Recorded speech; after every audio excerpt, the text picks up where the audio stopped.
오늘 희게 되리라 하는 제목으로 말씀을 나눌 텐데요. 오늘 큰 제목은 바로 구속입니다. 구속.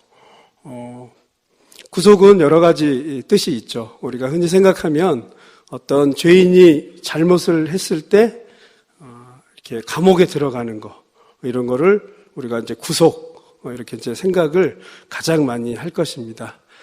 성경에 나오는 구속은 그런 구속이 아니고 이 사전적인 의미는 대가를 지불하다라고 하는 그런 뜻을 가지고 있습니다. 그러니까 예수 그리스도께서 보혈을 흘려주셨고 그 핏값으로 우리 죄인이 다시 새롭게 의인이 되는 것, 이것을 바로 구속이라고 하는 것입니다. 그러니까 우리가 알고 있는 마치 죄인이 깜빵에 들어가서 그 안에 사는 그런 구속이 아닌 전혀 다른 성경에서는 구속을 말씀하고 있습니다. 이 구속은 바로 사망이 무효화된 것입니다. 그리고 죄의 구속력에서 완전히 벗어나는 하나님의 은혜를 누리는 것, 이것이 바로 구속이라고 하는 것입니다. 그래서 이 구속을 다른 말로는 이 속량이라고 하는 말로도 대신하고요. 성경은 전체적으로 이러한 흐름들을 묶어가지고 바로 구속사라고 이렇게 말을 하고 있습니다. 신약과 구약을 전체적으로 묶어서 이러한 역사적인 흐름을 바로 구속사라고 이렇게 이야기를 하고 있습니다. 구원하시려고 하나님께서 우리를 이미 작정하셨고 예수 그리스도를 보내셨고 그리고 예수 그리스도를 통하여서 우리를 죽음에서 건지시고 그리고 영원한 사망에서 끄집어냈던 이것을 바로 구속이라고 하는 것입니다.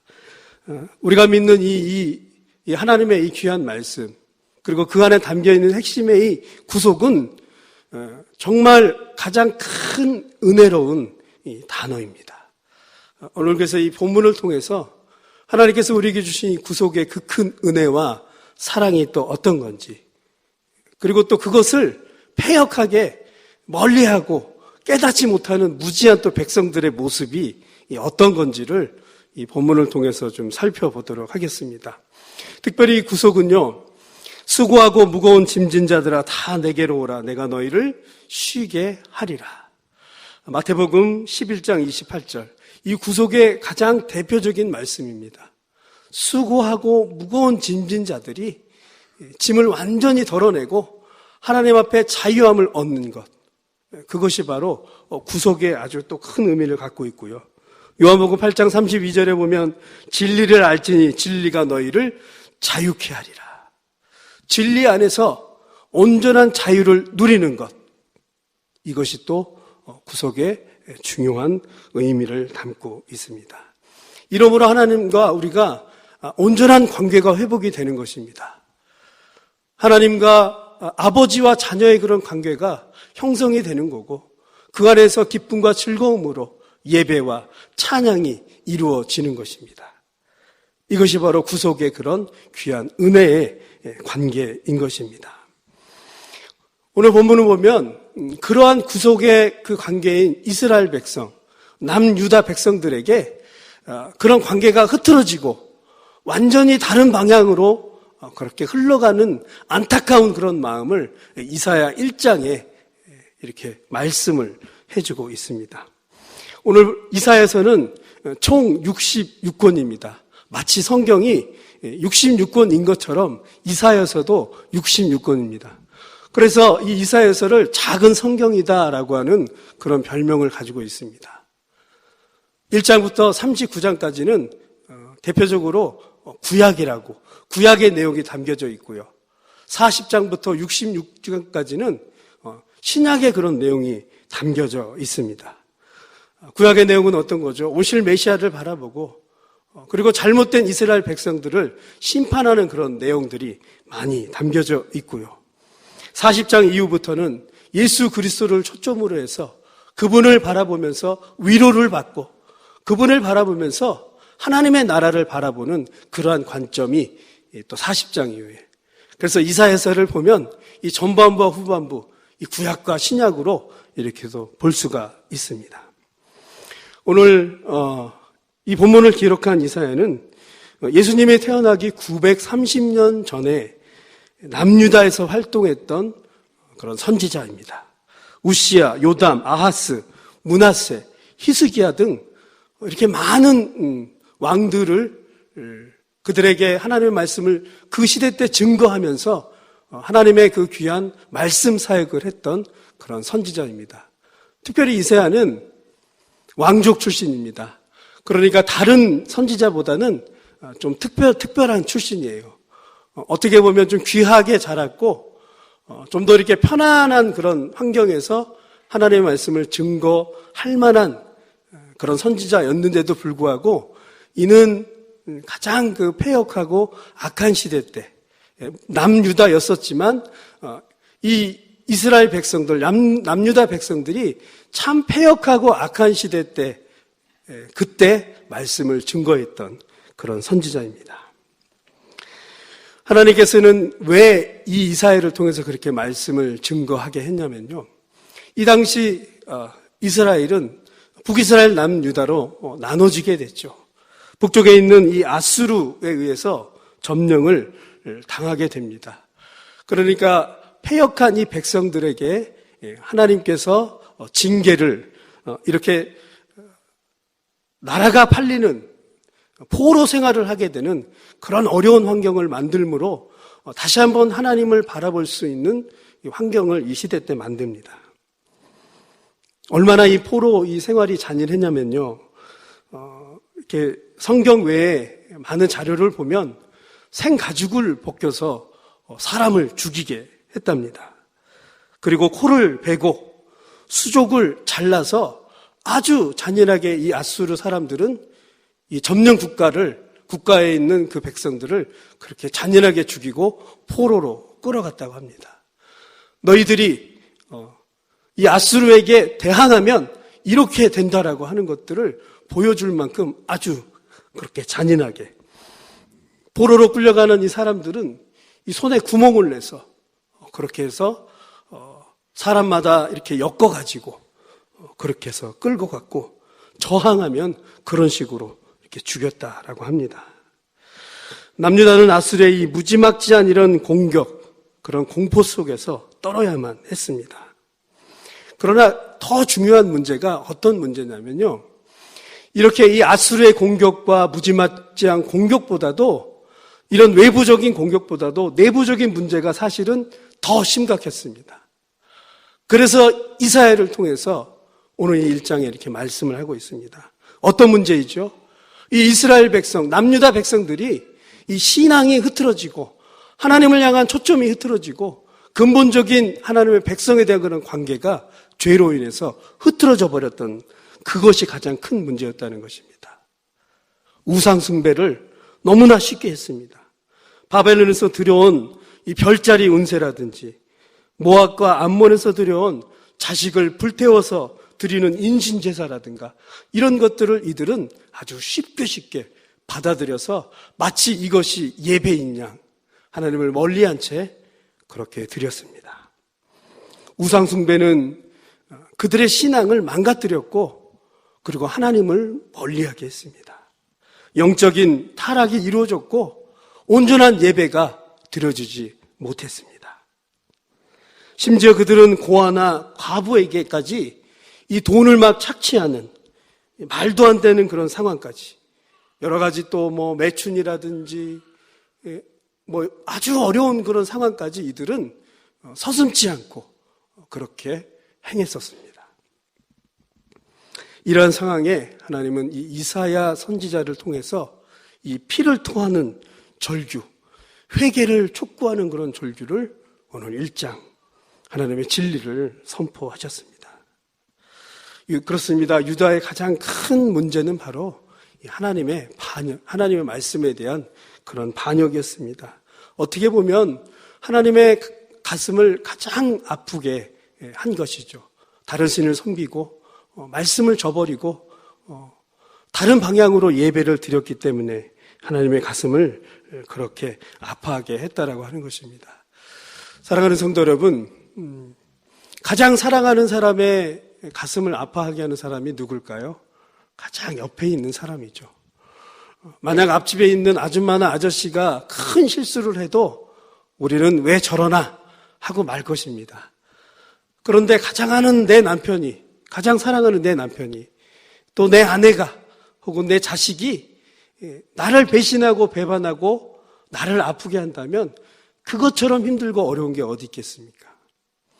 하나님은 바로 이스라엘 백성, 이 남유다 백성들에게 가장 사랑하고 정말로 그들에게 선택해서 예수 그리스도를 보내주시고 이 땅에 정말로 엄청난 것보다도 그 위대한 십자가를 통해서 우리에게 그들에게 진리를 그렇게 가르쳐 줬건만 전혀 다른 그런 신앙생활을 한 것입니다. 우리 2절 한번 보도록 하겠습니다. 오늘 2절 시작. 하늘이여 들으라, 땅이여 귀를 기울이라. 여호와께서 말씀하시기를 내가 자식을 양육하였거늘 그들이 나를 거역하였도다. 그들이 나를 거역하였도다. 하나님의 마음이 이렇게 드러나 있습니다. 배신의 그런 마음, 아파하는 마음이 이렇게 들어 있습니다. 3절 한번 읽어보도록 하겠습니다. 시작. 소는 그 임자를 알고 나귀는 그 주인의 구유를 알건만은 이스라엘은 알지 못하고 나의 백성은 깨닫지 못하는도다 하셨도다. 동물도 주인을 아는데 어떻게 너네들이 나를 모르냐. 하나님의 그 찢어지는 그 마음을 이렇게 또 3절에 말씀을 하고 있습니다. 우리 4절 한번 읽어보도록 하겠습니다. 시작.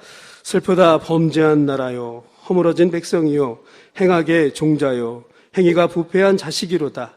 그들이 여호와를 버리고 이스라엘의 거룩하신 이를 만홀히 여겨 멀리하고 물러갔더라.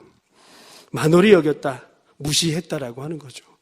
하나님 자체의 존재를 이 백성들은 무시했습니다. 우상에게 마음을 팔리고 그리고 자신이 가장 소중히 여기는 것들에게 마음을 뺏겼습니다. 그러니 자연스럽게 하나님을 만홀히 여겼다라고 하는 것입니다. 그러다 보니 이들의 예배는 거짓 예배가 되었습니다. 형식에 치우치는 그런 예배가 되었다라고 하는 것입니다. 형식에 치우치는 예배, 어떤 예배죠? 마음이 없는 그런 예배입니다. 우리가 또 무수히 많은 예배를 드리지만 숙제처럼 그렇게 예배를 한다면 마음이 없는 그런 예배이죠. 사랑하지 않는 사람과 혹시 여러분 식사를 나눠보셨나요? 제가 아는 사람은 아주 오래전에 들은 얘기인데요. 좋아하는 사람이 있어요. 근데 어떤 여자친구가 자기를 하도 많이 좋아해서 어쩔 수 없이 데이트 신청을 받고 이 월미도에 가서 식사를 했답니다. 하루 종일 이제 끌려다니면서 그녀가 원하는 것들을 이제 하도 이제 요구를 하니까 해줬대요. 몇 년이 지난 다음에 뭘 먹었냐고 제가 물어봤는데 뭘 먹었는지 기억할 수가 없대요. 마음이 없다 보니까 그냥 월미도에 가서 이리저리 끌려다니면서 점심하고 저녁을 먹었는데 기억이 안 나더라는 거죠. 마음이 없으면 음식이 무슨 맛인지 모르는 거죠. 마찬가지로 여러분, 예배를 드리는데 하나님을 향한 그런 마음이 없다면 강대에서 쏟아지는 이 귀한 말씀이 어떤 건지 모를 수 있는 거죠. 내 삶을 어떻게 변화시키고 또 하나님의 마음이 어떤 건지 모른 채 숙제처럼 그렇게 예배를 하고 돌아갈 수 있다라고 하는 거죠. 11절 한번 읽어보도록 하겠습니다. 시작. 여호와께서 말씀하시되 너희의 무수히 재물이 내게 무엇이 유익하뇨?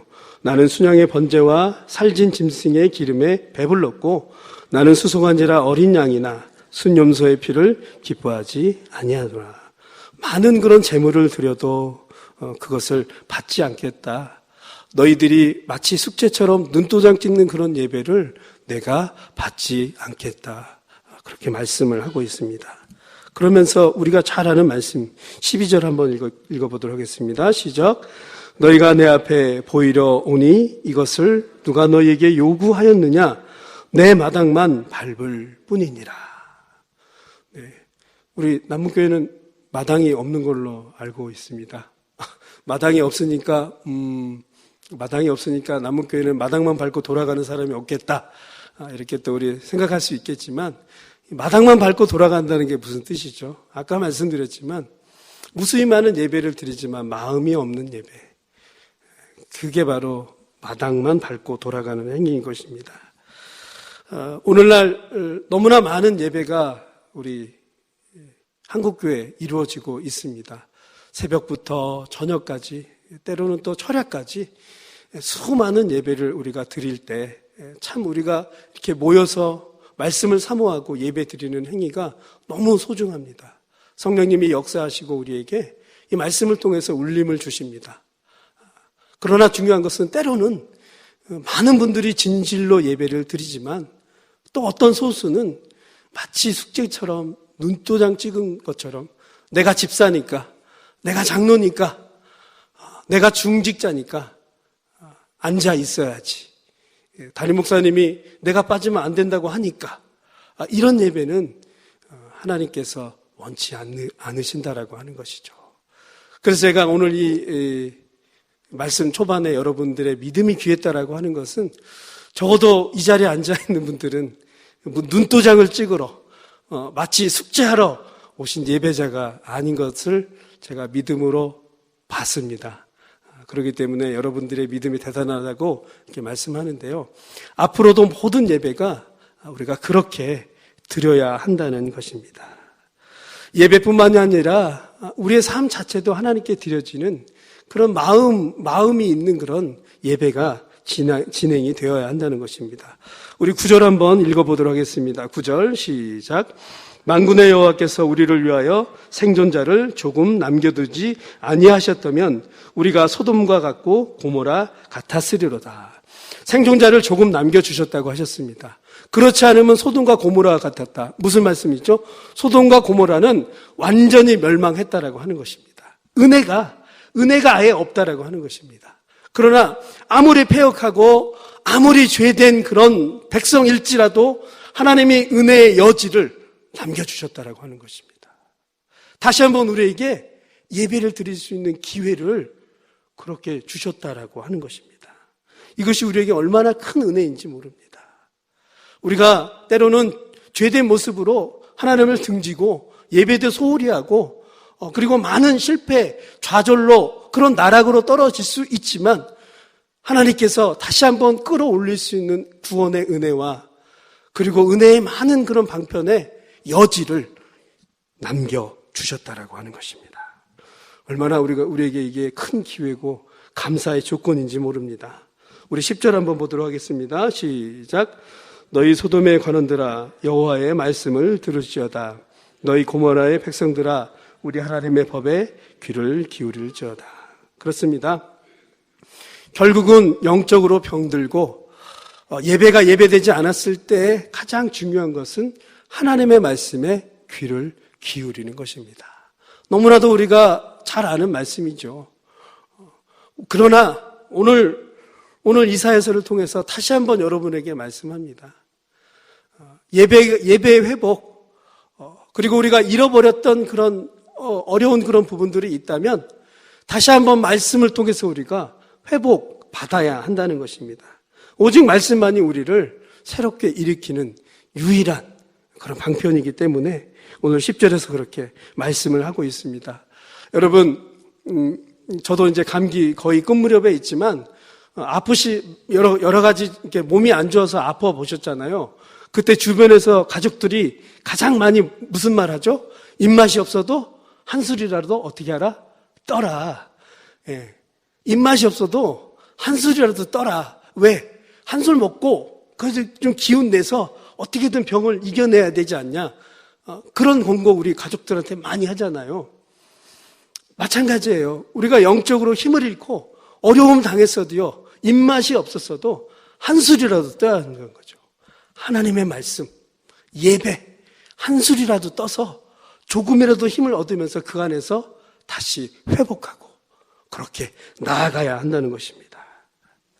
말씀만이 우리의 영과 말씀만이 우리의 모든 것들을 그렇게 세워주신다라고 하는 것입니다. 특별히 오늘 이 남유다 백성들은 이 영적으로 분별력을 잃어버린 그런 상황입니다. 우리의 삶도 동일합니다. 영적으로 분별력을 잃어버린 채 무엇이 옳은지 그른지 판단력을 잃어버린 채 살아갈 때가 참 많이 있습니다. 하나님의 말씀을 붙들고 있을 때 무엇이 옳은 건지 무엇이 그른 건지 그런 영적인 분별력이 생긴다라고 하는 것입니다. 그래서 우리는 어떠한 상황에서도 특별히 병들었을 때 하나님의 말씀을 그렇게 붙들어야 한다는 것입니다. 우리 16절 한번 읽어보도록 하겠습니다. 시작. 너희는 스스로 씻으며 스스로 깨끗하게 하며 내 목전에서 너희 악을 행실을 버리며 행악을 그치고 너희는 스스로 씻으며 스스로 깨끗하게 하여 스스로 결국 회개는 자기 자신이 해야 한다는 그런 말씀입니다. 남이 대신 해주는 것이 아니고 내가 영적으로 무뎌지고 죄를 지고 연약한 가운데 있다면 우리가 그렇게 하나님 앞에 스스로 나아가서 회개를 해야 한다는 것입니다. 하나님은 우리가 회개를 했기 때문에 용서를 해주시는 것일까요? 아닙니다. 하나님은 우리가 회개를 했기 때문에 용서를 해주는 것이 아니고 하나님은 원래 선하신 분이시기 때문에 우리의 회개를 받아주시는 것입니다. 어떠한 상황에서 여러분 그래서 회개를 하셔야 한다는 것입니다. 회개해서 용서를 받는 게 아니고 하나님 자체가 선하신 분이시기 때문에 기다리고 인내하시는 그런 분이시기 때문에 우리의 회개를 즐겁게 받아주시는 것입니다. 그리고 다시 우리를 일으켜 세워주시는 것입니다. 우리 18절 한번 읽어보도록 하겠습니다. 시작. 여호와께서 말씀하시되 오라 우리가 서로 변론하자. 너희의 죄가 주홍 같을지라도 눈과 같이 희어질 것이요 진홍같이 붉을지라도 양털같이 희게 되리라. 여호와께서 말씀하시되 오라 우리가 변론하자 이렇게 말씀하셨습니다. 변론하자 어떤 논리로 대응하자 이게 아니고 우리 이제 대화하자. 너네 잘못이 이것인데 이제 우리 마음 터놓고 한번 얘기를 해보자. 네 잘못이 이거고 너의 그 아픈 마음을 내가 안다. 우리 이제 이렇게 얘기하자. 네가 그렇게 어렵고 힘들고 죄에 빠져 있지만 그러나 그 죄가 주홍 같을지라도 눈같이 휘어지고 진홍 같을지라도 양털같이 희게 그렇게 해주겠다라고 하나님이 대화로 이렇게 이끌어 주십니다. 결국은 이것은 무슨 말이죠? 오늘 바로 십자가의 보혈이 우리의 그 죄를 그렇게 씻어 주시는 것입니다. 사랑하는 성도 여러분, 이 주간은 고난주간 십자가를 묵상하는 주간입니다. 하나님의 그 보내신 예수 그리스도 그리고 그분을 통한 이 십자가의 보혈만이 우리를 깨끗하게 우리의 죄를 희게 그렇게 만드십니다. 이것을 믿으시기 바랍니다. 십자가 앞에서의 회개만이 진정한 회개이며 그리고 그 앞에서 회개만이 진정으로 하나님께서 우리를 일으켜 세워주신다는 것입니다. 회개는 이미 준비된 하나님의 은혜에 들어가는 문입니다. 여러분들이 회개를 할 때마다 우리가 그동안 누리지 못했던 하나님의 깊은 은혜를 우리가 누리는 그런 이 문을 통과해서 우리가 그것을 누리게 된다는 것입니다. 오늘 본문은 수천 년 전에 남유다 백성의 이야기로만 우리가 받아들일 수 있습니다. 그러나 사랑하는 성도 여러분, 본문을 보면 이 영적인 이 상황은 오늘 우리를 살아가는 지금 우리의 모습과도 너무 유사한 게 많이 있다라고 하는 것입니다. 신앙생활하고 있는 이미 500년 전의 유럽 교회는요, 하나님의 말씀을 받고 교회를 세워서 500여 년 동안 그렇게 교회가 성장하다가 무너졌습니다. 그리고 미국 교회는 300여 년 전에 주의 복음이 들어가서 교회가 가장 먼저 세워지고 학교 그리고 집이 이렇게 순서대로 세워졌답니다. 그런데 300여 년이 지난 이 시점에서 또 무너졌다고 그렇게 합니다. 그리고 오늘날 한국교회도 그런 말을 하지 않습니까? 복음이 들어온 지 이제 120, 130년 됐는데 한국교회가 위험하다, 무너져 가고 있다. 이렇게 많은 사람들이 이야기를 합니다. 사도행전 요한계시록 당시 초대교회에 핍박받던 이 사람들을 보면은요, 예수를 믿는 것 때문에 핍박을 받았습니다. 그렇다면 지금을 살아가고 있는 우리들은 뭐 때문에 핍박을 받고 있죠? 우리들 때문에 핍박을 받고 있다는 것입니다. 예수를 믿는 것 때문에 핍박을 받는 것이 아니고 우리의 잘못 때문에 핍박을 받고 있다는 것입니다. 오늘 이 시점에 만약 한국교회가 문제고 또 우리의 믿음 생활이 문제라면 우리 자신을 오늘 말씀을 통해서 한번 되돌아봤으면 좋겠습니다. 수많은 예배 속에 예수가 없다면, 열심히 평생 신앙생활을 했는데 하나님의 칭찬이 없다면, 수많은 시간을 봉사하고 헌금을 했는데 하나님 사랑하는 그런 마음이 없는 채 그렇게 들어졌다면, 이것은 오늘 이사야에서 나오는 남유다 백성들처럼 종교인이지 신앙인이 아니라고 하는 것입니다. 경건한 모습은 있는데 능력이 없는 그런 상황이 되어버리는 것입니다. 자, 지금까지 이렇게 말씀을 들으면 정말 하나님은 무서운 분, 우리가 생각할 수 있지만, 그러나 구약의 가장 첫 장에 이렇게 말씀을 하셨지만, 이사야서 신약의 첫 장에서는요, 하나님께서 또 다른 위로를 준비를 하셨습니다. 우리 이사야서 40장을 한번 펴보도록 하겠습니다. 이사야서 40장.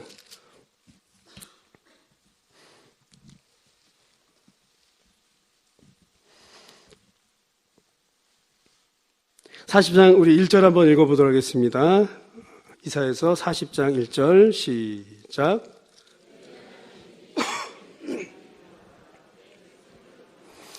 너희 하나님이 이르시되 너희는 위로하라, 내 백성을 위로하라. 하나님은 우리를 위로해 주십니다. 아무리 백성이어도 당신의 자녀이고 당신의 핏값으로 그렇게 사신 그런 자녀인 것입니다. 그래서 주님 우리를 그렇게 위로하십니다. 사랑하는 성도 여러분, 우리는 위로를 받는 그런 백성임을 꼭 기억하시기 바랍니다. 어떠한 상황에서도 하나님은 우리를 위로를 해 주신다라고 하는 것입니다. 이것이 이사야 40장, 신약의 첫 장을 들어서면서 하나님께서 그렇게 선포를 해주고 계십니다. 우리 2절 한번 읽어보도록 하겠습니다. 시작. 너희는 예루살렘의 마음에 닿도록 말하며 그것에게 외치라. 그 노역의 때가 끝났고 그 죄악이 사함을 받았느니라. 그의 모든 죄로 말미암아 여호와의 손에 벌을 배나 받았느니라 할지라 하시니라. 그 죄악이 사함을 받았느니라 또 말씀하고 있습니다. 값을 치렀다라고 하는 것이죠. 그리스도의 보혈로 십자가로 우리의 모든 죄가 그렇게 눈과 같이 희어지는 그런 놀라운 역사가 이루어졌다라고 하는 것입니다. 우리의 위로는 바로 예수의 십자가 위에서 이루어져야 하는 것입니다. 사랑하는 성도 여러분, 우리의 위로는 말씀과 그 십자가 안에서 그 진정한 위로가 이루어져야 합니다. 특별히 요즘 힐링이라고 하는 많은 그런 말이 있습니다. 여러분, 참 힐링이 뭘까요? 세상에서 주는 힐링은 굉장히 단회적입니다.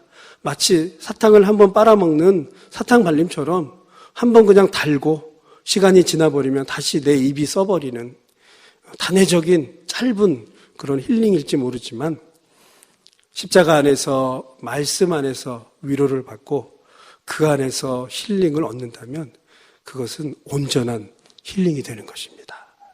그것이 온전한 위로가 된다는 것입니다. 영혼의 근본적인 그런 문제를 바로 하나님의 말씀이 그렇게 해결을 해 주신다라고 하는 것입니다. 세상의 힐링은 단순히 진통제를 주는 것에 그치지만 예수 그리스도의 이 십자가 보혈의 능력 그리고 말씀은 우리 아픈 환부 자체를 들어서 도려내는 것입니다. 아예 깨끗하게 완전히 그렇게 해결을 해 주시는 것입니다. 이것이 바로 십자가의 능력이라고 하는 것입니다. 말씀을 정리하도록 하겠습니다. 사랑하는 성도 여러분, 오늘 이 패역한 유다는 하나님을 멀리했고 그래서 하나님께 이렇게 징계를 받았습니다. 그러나 결국에는 하나님이 또 그들을 싸매어 주시고 다시 한번 또 위로의 말씀으로 기회를 주셨습니다. 오늘 우리의 예배가 또 우리의 삶이 하나님과 많이 거리가 멀어졌다면 우리를 한번 돌아보는 시간을 가졌으면 좋겠습니다. 수많은 예배와 헌신 속에서 과연 하나님을 기쁘시게 하는 것이 무엇인지, 그리고 내가 이 예배를 통하여서 진정으로 내 이 마음이 들어가 있는지를 한번 좀 점검해 보았으면 좋겠습니다.